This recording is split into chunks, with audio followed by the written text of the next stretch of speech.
जय हिंद my dear friends and again आपका स्वागत है डेजी इंग्लिश हब चैनल के अंदर। और हम लोग एक्टिव पैसिव का थर्ड पार्ट शुरू कर रहे हैं और हम लोग ऑलरेडी 2 स्टेप्स कर चुके थे एक्टिव पैसिव के, राइट। और आज हम लोग शुरुआत कर रहे हैं थर्ड स्टेप की, जो हम बता चुके थे आपको, फिर भी एक बार रिवाइज करते हैं, ठीक है।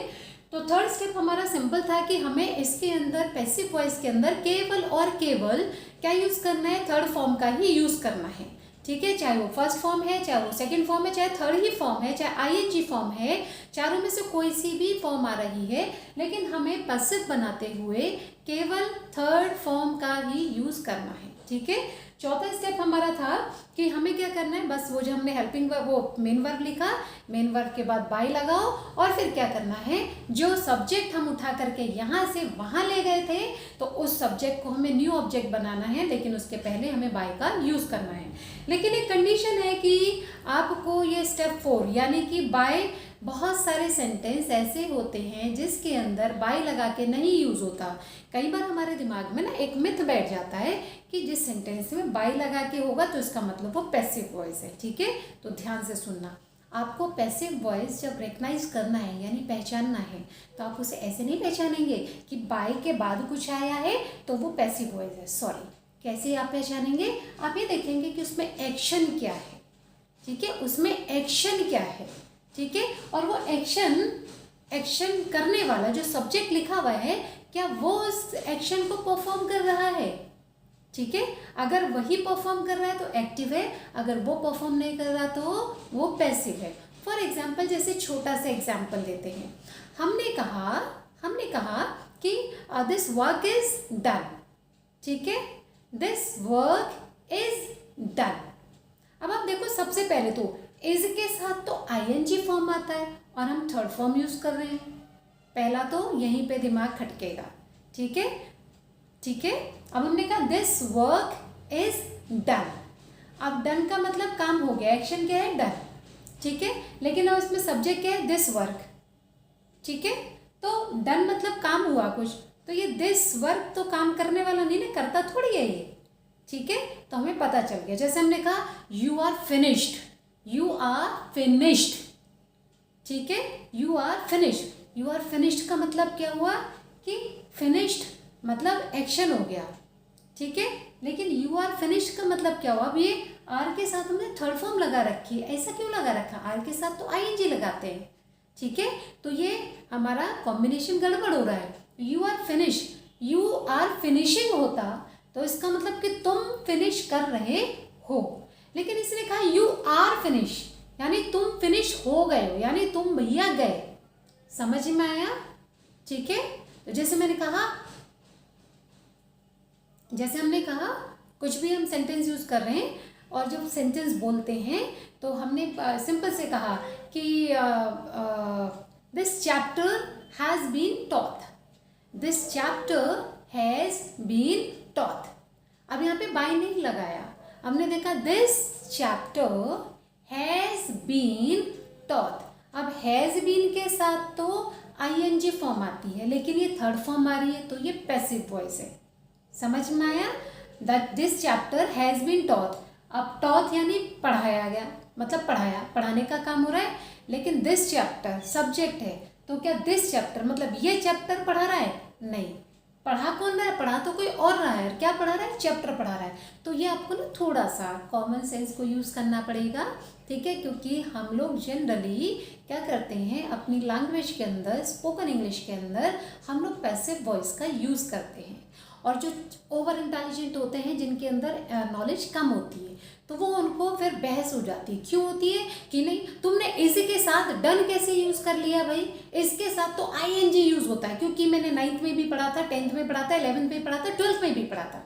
तो बहस करने से पहले हमें समझना पड़ेगा कि पैसिव वॉइस के साथ हमारे थर्ड फॉर्म के साथ is are am was were आ सकते हैं, ठीक है। और आपको अगर याद हो, जब हमने आपको हेल्पिंग वर्ब और मेन वर्ब का कॉम्बिनेशन बताया था, तब हमने आपको बताया था कि हम एज आर एम के साथ हम लोग थर्ड फॉर्म भी यूज़ करते हैं, ठीक है, जब थर्ड फॉर्म का यूज़ बताया था तो हमने बताई होंगी आपको ये सारी चीज़ें। ठीक है, चलिए अब इसको हम छोड़ देते हैं, हम इस पर कंटिन्यू करते हैं। ठीक है, तो स्टेप 4 ज़रूरी नहीं है कि वो हर बार यूज़ ही हो। ठीक है, अगर ज़रूरत नहीं है उसकी तो हमें ज़रूरी नहीं है लिखना। उसके बाद अब हम लेके चल रहे हैं कुछ एग्जाम्पल, थोड़ा फास्ट चलेंगे नहीं तो वीडियो बहुत लंबी बन जाएगी, और एग्जाम्पल हमने ठीक लिए। ठीक है, चलिए सबसे पहले एक्टिव में हमने कहा she teaches English to me. She teaches English to me, इसका मतलब वो पढ़ाती है, क्या पढ़ाती है? इंग्लिश पढ़ाती है, मुझे पढ़ाती है। अब देखो एक्शन क्या है? टीचेज, पढ़ाने का काम हो रहा है, और शी टीचेज, वो पढ़ाती है, तो सब्जेक्ट अपनी जगह पर है बोले तो, और टीचेज है मतलब सब्जेक्ट और ये अपनी जगह पर है, इसका मतलब ये एक्टिव है। अब इसे पैसिव बनाएंगे। अब ध्यान से हमें सारे रूल्स करने हैं। सबसे पहले क्या करना है? सब्जेक्ट और ऑब्जेक्ट को इंटरचेंज करना है। सब्जेक्ट क्या है? शी है, और ऑब्जेक्ट क्या हो सकता है? इंग्लिश भी हो सकता है और मी भी हो सकता है, दोनों में से कुछ भी हो सकता है। अब आपको जो अच्छा लगे आप वैसे बना सकते हो। ठीक है, हमने फिलहाल एक लिखा, आपको दूसरा बता देंगे, उसे आप नोट डाउन करेंगे कॉपी पेंसिल चला करके। ठीक, तो she teaches English to me, इसका मतलब वो पढ़ाती है इंग्लिश मुझे, तो हम कुछ भी कह सकते हैं, यानी इंग्लिश पढ़ाई जाती है उसके द्वारा। ठीक है, तो हमने क्या लिखा? इंग्लिश। पहले हमने क्या किया? इंग्लिश को और इसको क्या करना है? इंटरचेंज। शी को यहाँ ले जाएंगे और इंग्लिश को यहाँ लाएंगे, तो हमने इंग्लिश यहाँ ले ली और हमने शी को मतलब लास्ट में भी कर सकते हैं, कोई दिक्कत नहीं, मतलब ये ऑब्जेक्ट बना देंगे हम। ठीक है, तो हमने इंग्लिश लिखा। अब हमने क्या बोला था? सेकेंड स्टेप क्या था? न्यू सब्जेक्ट के साथ अकॉर्डिंग टू जो सेंटेंस हमारा है कौन से टेंस में है, तो उसके हिसाब से हेल्पिंग वर्ब। हमने देखा फर्स्ट फॉर्म है, तो फर्स्ट फॉर्म क्या बताया था? फर्स्ट फॉर्म यानी प्रेजेंट में है, तो प्रेजेंट में इज आर है। आप सिर्फ दिमाग याद करो, रूल्स याद करोगे तो कुछ नहीं होने का। ये देखो टीचर्स है ना, मतलब प्रेजेंट में है ना, तो प्रेजेंट में इज आर है। पास्ट है ना, तो इसका मतलब वॉज वर। ठीक है, तो टीचर्स मतलब प्रेजेंट है तो क्या लगा है? इज लगा है। इंग्लिश के साथ आर और एन नहीं आएगा, तो इंग्लिश इज। ठीक है, फिर हेल्पिंग वर्ब के बाद हमेशा मेन वर्ब आती है, और मेन वर्ब की थर्ड फॉर्म होती है, तो इसमें दिमाग लगाने की जरूरत नहीं है। पर टीचर्स की थर्ड फॉर्म अगर आपको आती होगी तो आप कर पाओगे, इसलिए हमने आपसे कहा था कि एक्शन वर्ब की फॉर्म्स को याद करना बहुत ज़रूरी है। क्यों ज़रूरी है? क्योंकि एक्टिव पैसिव नहीं हो पाएंगे, नहीं तो डायरेक्ट इनडायरेक्ट कर ही नहीं सकते आप, अगर आपको एक्शन वर्ड्स की फॉर्म नहीं पता, फर्स्ट सेकंड थर्ड और आईएनजी फॉर्म नहीं पता, तो ना आप टेंस कर सकते हैं, ना आप एक्टिव पैसिव कर सकते हैं, ना आप डायरेक्ट इनडायरेक्ट कर सकते हैं। तो इसलिए आपको एक्शन वर्ड्स यानी कि मेन वर्ब की फॉर्म्स याद करना बहुत ज़्यादा ज़रूरी है भाई। ठीक है, चलिए तो क्या क्या हमने? English is taught. ठीक है, अब हम ये भी लिख सकते हैं टू मी, और बाय लगा के क्या करते हैं? हमें इस सब्जेक्ट को ऑब्जेक्ट बनाना था। शी का ऑब्जेक्ट क्या होता है? हर। क्लियर हो गया? आप ऐसे भी लिख सकते थे English is taught by her to me, वो आप कहीं पे भी लिख दो, कोई दिक्कत नहीं, क्योंकि ऑब्जेक्ट कहीं पर भी आ सकता है। Is that clear? Second sentence हम लोग लेके चलते हैं, she taught English to me. अब क्या किया? देखिए सेंटेंस हमने एक ही लिया है, क्योंकि बहुत सारे करने में टाइम कंज्यूम होता है पीपीटी बनाने में, तो सेंटेंस हमने एक ही लिया, लेकिन उसको हमने अलग अलग फॉर्म में करा है। जैसे फर्स्ट पहले हमने प्रेजेंट में लिया था, तो अगर यही पास्ट में हो, केवल सेकंड फॉर्म हो, तो सेकंड फॉर्म में याद कीजिए क्या बताया था? फर्स्ट फॉर्म में हमने क्या बोला था? यानी प्रेजेंट है तो प्रेजेंट की वर्ब, और ये पास्ट है तो पास्ट की वर्ब, बाकी सेंटेंस में कोई भी चेंज नहीं है। ठीक है, तो she taught English to me. अब हमारे यहाँ सेकंड फॉर्म है, तो सेकंड फॉर्म यानी कि पास्ट है, तो हमने इंग्लिश के बाद इसकी जगह क्या लगा दिया? वॉज लगा दिया। बाकी थर्ड फॉर्म वैसी के वैसी, और टू मी वैसी, बाय हर वैसी का, नो चेंज। केवल आपको ध्यान क्या देना है कि पहले सब्जेक्ट और ऑब्जेक्ट कैसे चेंज करेंगे, और मुझे ये प्रेजेंट है तो हेल्पिंग वर्ब कौन सी लगानी, बस ये दो ही नियम है एक्चुअली इसके। ठीक है, ये तो सब में थर्ड फॉर्म आएगी। ठीक है, उसके बाद अगर ये फ्यूचर में हो, सिंपल प्रेजेंट हो गया, सिंपल पास्ट हो गया, सिंपल फ्यूचर। शील टीच इंग्लिश टू मी। ठीक है, वो मुझे इंग्लिश पढ़ाएगी, तो जब सिंपल विल शैल होते तो क्या बताया था? विल बी शैल बी हो जाता है, क्योंकि फ्यूचर है ये, तो इंग्लिश विल बी टॉट, यानी इंग्लिश पढ़ाई जाएगी। ठीक है, मुझे उसके द्वारा। ठीक है, उसके बाद हम चलते हैं, अगर ये कंटिन्यूअस में हो, ठीक है, यानी इज आर एम के साथ आईएनजी फॉर्म हो। अब आपको रूल्स भी ज़्यादा याद करने की जरूरत नहीं है। ठीक है, आपने देखा शी इज टीचिंग इंग्लिश, तो हमने इंग्लिश तो लिख दिया, इज ऐसी रहेगा, इसको थर्ड फॉर्म करनी है, लेकिन आईएनजी है, अगर आईएनजी वाली फॉर्म है तो बीइंग लगा देंगे, और इस टीचिंग का मतलब टीचिंग का आईएनजी यहाँ लगा दिया, और इसको थर्ड फॉर्म में चेंज कर दिया। क्लियर हो गया। पैसिव में सिर्फ एक चीज़ दिमाग में अच्छे से ठूस लेनी है, सॉरी देसी वर्ड है ये, कि थर्ड फॉर्म ही लगानी है, ठीक है।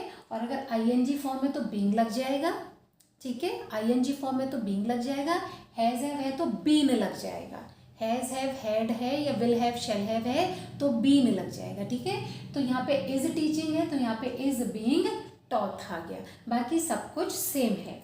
उसके बाद अगर मान लीजिए ये फिर वही थर्ड फॉर्म में हैज़ टॉट है तो क्या गया, हैज़ बीन टॉट, इसमें कोई चेंज नहीं आएगा, बस इसमें जहाँ पर has, have, had, will have, shall have तो थर्ड फॉर्म तो ऑटोमेटिकली होगी, फिर तो याद करने की भी जरूरत नहीं है।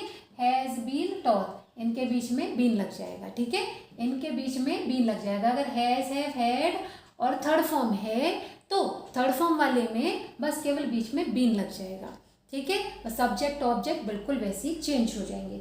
उसके बाद अगर कैन कोड में माइट इस टाइप से कुछ है तो उसमें क्या लगाते हैं हम लोग, बी लगा देते हैं, तो इसमें भी कोई चेंज नहीं है, वही इंग्लिश वहीं पर कैन कोड है। जो भी यहाँ पर वर्ब है देखो, अगर नहीं थी तो हमने अपनी तरफ से लगाई थी, लेकिन अगर ऑलरेडी इसके अंदर है तो हम अपनी तरफ से नहीं लगाएंगे। Is that clear. हमारे पास नहीं थी, कब नहीं थी, जब केवल फर्स्ट फॉर्म में था या सेकेंड फॉर्म में था तो तब नहीं थी, तो हमने इज़ारएम या वॉज वर्ब लगाया।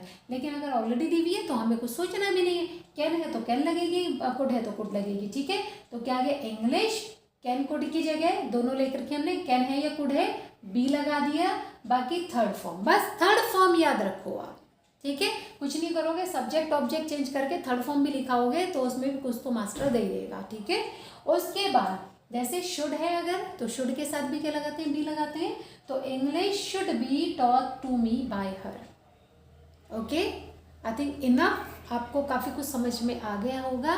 और माय डियर फ्रेंड्स, सिर्फ एक चीज़ आप समझ लेना, बहुत अच्छी सी बात, कि एक्टिव पैसिव बहुत इजी हैं। अब आप अगर इन सेंटेंसेस को दोबारा करेंगे और आप ये देखेंगे कि किस तरह से है, तो आपने सिंपल सा देखो, हमने क्या क्या, शी टीचेज इंग्लिश, यहाँ पे हेल्पिंग वर्ब नहीं है, अगर फर्स्ट फॉर्म में इज़ारएम लगाया बस, ठीक है, बाकी थर्ड फॉर्म लगा के सब्जेक्ट ऑब्जेक्ट चेंज कर दिए। अगर यहाँ सेकंड फॉर्म दिख रही है तो वॉज वर्ब लगा दिया, अगर यहाँ पे विल शैल दिख रहा है तो विल शैल के साथ बी लगा दिया, अगर यहाँ पर इज आर एम ऑलरेडी है तो यहाँ पे हमने क्या किया, देखो जहाँ पर नहीं थी वहाँ पे हमने इज़ारएम या वॉज वर्ब लगाई, जहाँ पर है हमने वही लगाई। यहाँ पे इज़ारएम है तो इज़ारएम ही लगाई, ये हमें देखनी पड़ेगी कि इज, इसके साथ इज आ रहा है तो इज ही आ गया, कोइंसिडेंटली आर या एम भी आ सकती है, मतलब इज है तो इज़ारएम में से ही आएगी, ठीक है, वो सब्जेक्ट के अकॉर्डिंग आएगी। आईएनजी की जगह बीइंग आ जाएगा, और ये तो हमें थर्ड फॉर्म तो रट लेनी है कि थर्ड फॉर्म ही लगानी है, ठीक है। उसके बाद हैज़ हैव जहाँ पर है तो हैज़ हैव ही आएगा, वो इस हिसाब से आएगा कि ये आपका सब्जेक्ट सिंगुलर है या प्लूरल है, ये हमने बता रखी है सारी चीज़ें, ठीक है।